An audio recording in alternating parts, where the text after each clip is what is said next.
Hi guys, welcome back to my another video. और ये वाराणसी का लास्ट ब्लॉग है। ये लास्ट डे था वाराणसी का जब हमने अपना पूरा डे कैप्चर किया।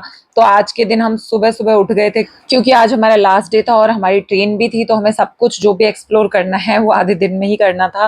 तो गंगा आरती देखने के लिए हम सुबह सुबह उठ चुके हैं और अभी सुबह के 4 बज रहे हैं। आप ये 4 बजे का सीन देख रहे हो।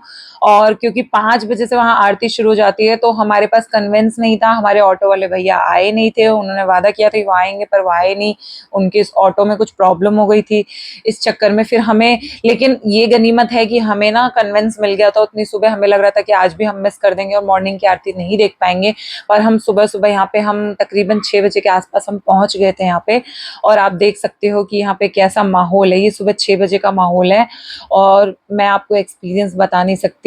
मैं आज तक अपनी जिंदगी में कहीं पे भी घूमने गई हूँ तो मैं इतनी जल्दी नहीं उठी, लेकिन अगर आपको वाराणसी घूमना है तो आपको जल्दी उठना ही पड़ेगा क्योंकि यहाँ की सभ्यता और संस्कृति अगर आपको अच्छे से देखनी है तो सारी चीजें यहाँ पे आरती वगैरह जो भी मेन चीजें होती है वो सुबह ही होती हैं।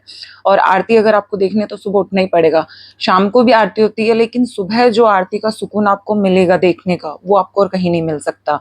तो यहाँ बहुत ही अच्छा मौसम था और बहुत ही अच्छा माहौल था। सुबह था, हल्की हल्की ठंड थी। फाइनली आरती शुरू हुई बहुत देर वेट करने के बाद। और आरती का तो नज़ारा मैं आपको बता नहीं सकती, इतना अच्छा और अद्भुत था। मतलब आपको मन को बहुत ज़्यादा शांति मिलेगी और आप ऐसा लगेगा कि आप भक्ति में लीन होंगे। आप सोचिए सुबह सुबह का टाइम और इतने अच्छे से आरती हो रही है गंगा माँ की, और उगता हुआ सूरज कितना सुकून देता है मन को। और जो आरती करने का जो तरीका है वो बहुत ही अलग था। मतलब ऐसा मैंने देखा है, पहले भी ऐसी गंगा आरती वगैरह भी मैंने देखी है हरिद्वार में, लेकिन जो वाराणसी की आरती थी उसकी बात ही अलग थी, बहुत ही बढ़िया। और भाई आंधी तूफान आ जाए चाहे कुछ भी हो, ये गंगा आरती कभी मिस नहीं होती। फाइनली आरती खत्म होने के बाद हमने थोड़ा सा कैप्चर किया व्यू को। सूर्योदय हो चुका था और आप देख सकते हैं कितना ज्यादा सुंदर लग रहा था। अगर फोन में इतना व्यू अच्छा आ रहा है तो आप सोचिए आंखों को कितना सुकून दे रहा होगा।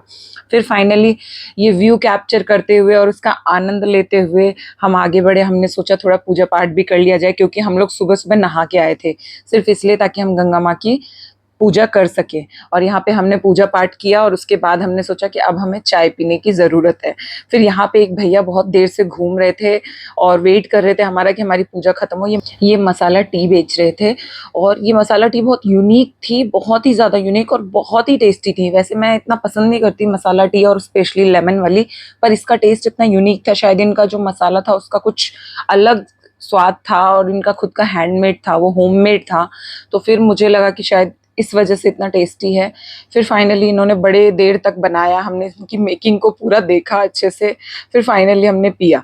चाय पीने के बाद जो स्वाद आया मैं आपको बता नहीं सकती, बहुत ही औसम टी था। और मेरे भाई को चाय का और अचार का दोनों का ही बहुत शौक है। हमने चाय पी हम दोनों ने और आगे निकले हम।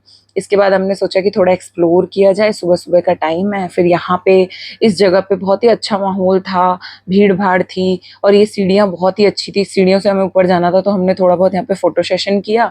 उसके बाद हम आगे निकले और हम जाने वाले थे फेमस जगह पे जो आपने यूट्यूब वीडियोज में देखा था। हाँ जी, मैं बात कर रही हूँ चाची की दुकान की।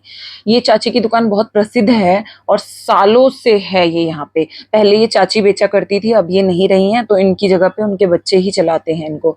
और यहाँ पे बहुत ही यूनिक स्टाइल था बैठने का। तेल के कंटेनर पे बिठा रहे थे, तेल के कंटेनर पे रोड के किनारे खिला रहे थे। व्यवहार तो बहुत अच्छा था। शुरू शुरू में थोड़ा सा अजीब लगा था बट बाद में मजा आया। और बिना प्याज लहसुन की सब्जी होती है इनकी, और पूरी कचौड़ी और जलेबी बहुत टेस्टी, बहुत ज्यादा टेस्टी, ऑसम टेस्ट होता है। जलेबी की दुकान अलग थी और पूरी कचौड़ी की चाची की दुकान अलग थी। और इनका व्यवहार, खिलाने का तरीका बहुत ही बढ़िया, मजा आ गया। मैं आपको बता नहीं सकती, अगर मैं नेक्स्ट टाइम गई तो मैं यहाँ जरूर जाऊंगी और कहीं जाऊँ ना जाऊँ। जो टेस्ट था वो मैं एक्सप्लेन नहीं कर सकती। इसके बाद हमने सोचा कि हम एक बार मार्केट हो आते हैं। मार्केट में हमने ये सेम महाकाल वाले कपड़े खरीदे। महाकाल के कपड़े खरीदने के बाद हम लोग ने इसको पहना और हमने दोबारा से ये तिलक करवाया महाकाल का, क्योंकि बहुत अच्छा लगता है, बहुत ज़्यादा अच्छा लगता है। और मेरी डिमांड हमेशा रहती है, कहीं पे भी धार्मिक स्थल पे जाती हूँ तो मैं ये वाला टीका जरूर लगवाती हूँ, बहुत ही बढ़िया लगता है। तो यहाँ पे पंडित जी मिले हमें, हमने ये शर्ट वगैरह खरीदी और हमने वहीं वियर कर लिया था। मैंने तो अपने टी शर्ट के ऊपर ही वियर कर लिया था। उसके बाद हमने ये टीका का कार्यक्रम किया, सबको टीका लगवाया। यहाँ दिव्यांश है, दिव्यांश को भी लगवाया, वर्णिका को भी लगवाया। इसमें वर्णिका के आपके बाल छोटे छोटे दिख रहे होंगे और वरुण ने भी लगाया। और इन सबको कैप्चर करने के बाद, लगने के बाद टीका फाइनली मेरा नंबर आया। मैंने भी बहुत अच्छे से इसको टीके को लगवाया और इसके बाद हम आगे बढ़े। आप देख सकते हैं मैंने टीका लगवाया और मैंने साथ के साथ वो वाला टी शर्ट भी पहना है महाकाल के नाम का, और बहुत ही अच्छा लग रहा था। ये मैंने वहीं वेयर कर लिया था। इसके बाद फाइनली हम होटल गए। होटल जाने के बाद हमने अपना सामान वगैरह लिया और उसके बाद हम वहाँ से निकले और स्टेशन पहुँच गए। स्टेशन पहुँचने के बाद हम अपनी ट्रेन का वेट कर रहे थे। जब तक ट्रेन नहीं आई तब तक हमने सोचा थोड़ा फोटो शूट कराया जाए, और गर्मी जो थी वो पूछो मत।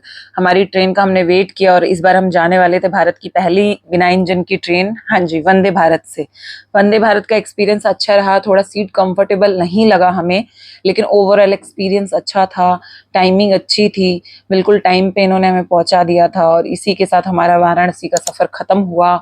अगर अच्छा लगा हो तो लाइक एंड सब्सक्राइब जरूर करें और बेल आइकन को दबाना ना भूलें। Thank you so much. मिलते हैं अगले व्लॉग में और होपफुली आप जुड़े रहेंगे और लाइक एंड सब्सक्राइब जरूर करेंगे। Bye bye, take care.